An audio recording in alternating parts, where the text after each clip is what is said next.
அடுத்து என்ன சொல்கிறார், அதே மாதிரி ஒரு உருவகம், love wield as a sword against holiness. அதாவது தூய்மையான நிலைக்கு எதிராக ஒரு ஆயுதம், கத்தி, வாள் ஒன்று எது செயல்படுகிறது?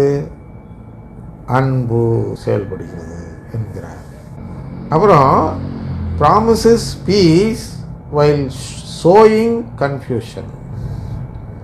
சோயிங்னா விதைத்தல், கன்ஃபியூஷன்னா குழப்பத்தை விதைத்து விட்டு சமாதான நிலை உனக்கு தருகிறேன் என்று வாக்களிக்கிறார். திருத்தந்தை குழப்பத்தை விதைக்கிறார். என்னது? இந்த இதெல்லாம் தான், இந்த பாட்டு பாடக்கூடாது அப்படிங்கிறது குழப்பமா, லத்தீன் திருப்பலி திருப்பி வைக்கணுங்கிறது குழப்பமா, அப்புறம் மண்டியிட வேண்டும் என்று சொல்கிறார் அல்லவா பொதுநிலையின் முன்பு, அது ஒரு குழப்பம். இந்த குழப்பத்தையெல்லாம் விதைத்து விட்டு, ஆனால் அவருடைய ஸ்பீச்சில் பார்த்தீங்கன்னா உங்களுக்கெல்லாம் நான் சமாதானம், பிரச்சனை இல்லாமல் சமாதானமாக இருக்கக்கூடிய ஒரு நிலைப்பாடை நான் தருகிறேன், அமைதி, நிம்மதி, நிறைவு போன்ற நிலைப்பாட்டை நான் தருகிறேன் என்று வாக்களிக்கிறார். சரியா? அப்போ இதெல்லாம் எங்கே பண்ணுது?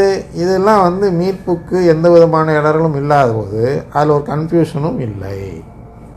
அடுத்ததான் அதோட முடிச்சுக்குவோம். ஒரு இதில் each time truth was pent for convenience, each time doctrine was softened for acceptance, each time the eternal was sacrificed for the temporal, the struggle between traditional and the past.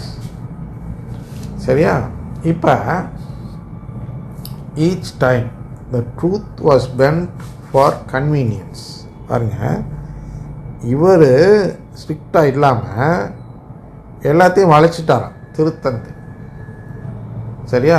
அப்புறம் என்ன பண்ணார்? The doctrine was softened for acceptance.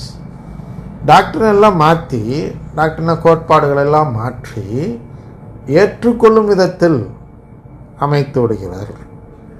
இவருக்கு என்ன உரிமை இருக்குது மாத்திரத்துக்கு அப்படிங்கிற மாதிரி சொல்கிறார்.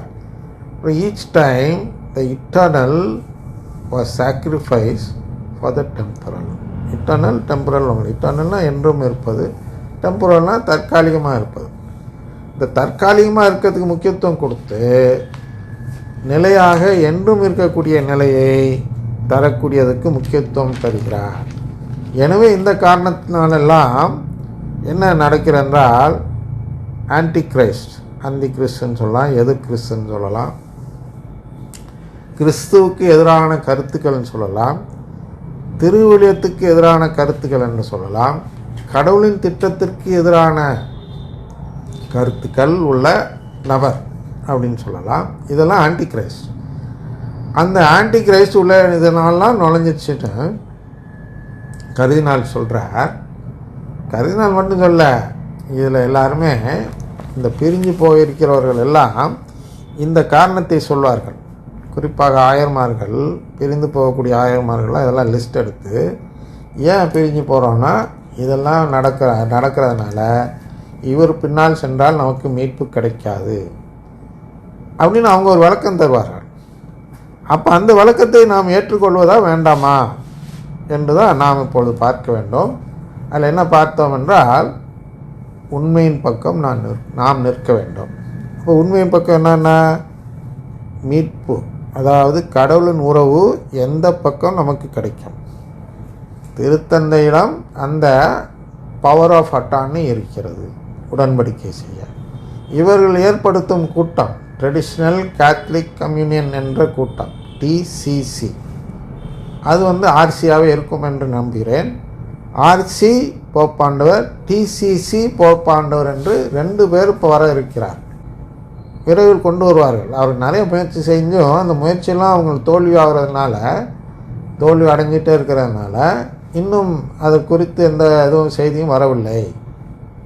ஏன்னா அவங்க ஏதாச்சும் ஒன்று முடிவு எடுத்து தேர்ந்தெடுத்த பிறகு தான் அவர்கள் கொண்டு வருவார்கள். டிசிசி கூட்டம் தங்களை வெளிப்படுத்தும்.